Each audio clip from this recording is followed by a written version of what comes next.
দিনটার জন্য আমরা অনেকদিন অপেক্ষা করেছি। এর জন্য আমাদের প্রিন্সিপাল স্যারের কাছে আমরা অনেক আবেদন করেছি। দেন হচ্ছে আমাদের এমপি মহোদয়, ওনার সহযোগিতায় আজকে আমরা বাসটা পেয়েছি। এর জন্য আমরা অনেক হ্যাসেল মুক্ত। দীর্ঘ 54 বছর পরে আমাদের ধামরাই সরকারি কলেজে বাস দেওয়া হয়েছে, দুইটা বিআরটিসি বাস, একটা হচ্ছে আমাদের জিরানী লাইনে আর একটা সাভার লাইনে। তো আমরা হচ্ছে, আমি যেহেতু শ্রীপুর থেকে আসি, আমাদের ইপিজেড বাইপেল একটা জ্যামের একটা জায়গা আমরা জানি, এখানে অনেকগুলো গার্মেন্টস রয়েছে, তাদের ছুটির সময় আমাদের ভার্সিটি থাকে, তো আমাদের আসতে অনেক ধরনের সমস্যা আমরা ফেস করছি। এত বছর পরে আমাদেরকে যাতায়াতের সুবিধা দেওয়ার জন্য একদম নামমাত্র কয়েক পয়সার বিনিময়ে আমরা আসা যাওয়া করতে পারবো বাসা থেকে, তো এটা আমাদের জন্য অ্যাজ স্টুডেন্ট হিসেবে খুবই আনন্দের।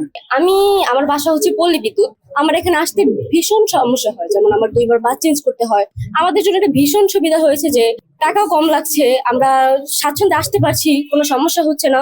দেখা যাচ্ছে যারা গ্রাম থেকে আসবে তাদের জন্য অনেক বেশি সুবিধা হবে, এবং এখন যে ভাড়ার মূল্য সেটাও অনেক স্টুডেন্টের জন্য সহযোগিতা হবে, যে এত ভাড়া দিয়ে আসতে হবে না।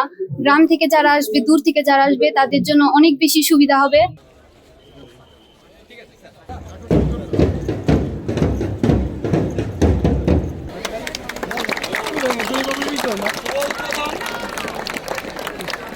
এমপি মহোদয় এই কলেজে আগমন ঘটেছে এবং তারই প্রেক্ষিতে আমরা এই 54 বছরের একটা দৈন্য দশা ঘুচিয়ে আমরা আজকে বাস দুটো চালু করতে পারলাম, এবং আমার ছাত্রদের মাত্র 40 পয়সা পার ডে খরচ হবে, যেখানে আমার স্টুডেন্টরা 120 থেকে 200 টাকায় কলেজে যাওয়া আসা করতো। তা আমরা এটা চেষ্টা করেছি, আমরা অলরেডি একটা মেডিকেল ক্যাম্প স্থাপন করেছি, সপ্তাহে 3 দিন ডাক্তাররা ফ্রি দেখেন এখানে, আমরা ওষুধটা ফ্রি দিয়ে দিই। সাথে সাথে এমপি মহোদয়ের সাথে যোগদান করার পরেই ওনার সাথে কথা হয়েছিল, উনি তখন এমপি ছিলেন না, ওনার একটা নির্দেশনা ছিল যে কলেজটাকে আপনি আগিয়ে নিয়ে যান। আমি এখন আমার কলেজের স্টুডেন্টদের আমরা বলতে পারি যে আমার কলেজে কোনো অ্যাবসেন্ট স্টুডেন্ট নাই, আমি রেগুলার উপস্থিত করেছি এবং টোটালটা ডিজিটালে রূপান্তর করেছি। এখন এমপি মহোদয়ের কাছে রিকোয়েস্ট থাকবে, যেহেতু আমার 9টা বিষয়ে অনার্স আছে, আমাদের একাদশ দ্বাদশের শ্রেণী আছে 25 ছাত্র আছে 2500, আমার ক্লাসরুম আছে 26টা, তা আমার 22টা ক্লাসরুম লাগে আমার উচ্চ মাধ্যমিক শ্রেণীর ছাত্রদের জন্য।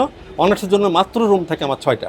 এখানে জরুরি একটা 10তলা বিল্ডিং আমাদের জরুরি দরকার, যেটা এমপি মহোদয়ের কাছে আমরা অলরেডি আবেদন করেছি, উনি পজিটিভলি নিয়েছেন। সাথে সাথে আমরা যেটা প্ল্যান করেছি যে আমাদের মেয়েদের হোস্টেল, এখানে দূর দূরান্ত থেকে মেয়েরা আসে, সেই হোস্টেলের জন্য আমরা বরাদ্দ জায়গা একটা দেখিয়েছি এমপি মহোদয়, ওই ডিএলওটা দেবেন, ওটাকে আমরা এই সেশনে আমরা চাই যে একটা মেয়েদের হোস্টেল, একটা হলো আমাদের 10তলা ফাউন্ডেশন, নিচতলা অডিটোরিয়াম, 9টা ডিপার্টমেন্টে 9টা তলা পাবে।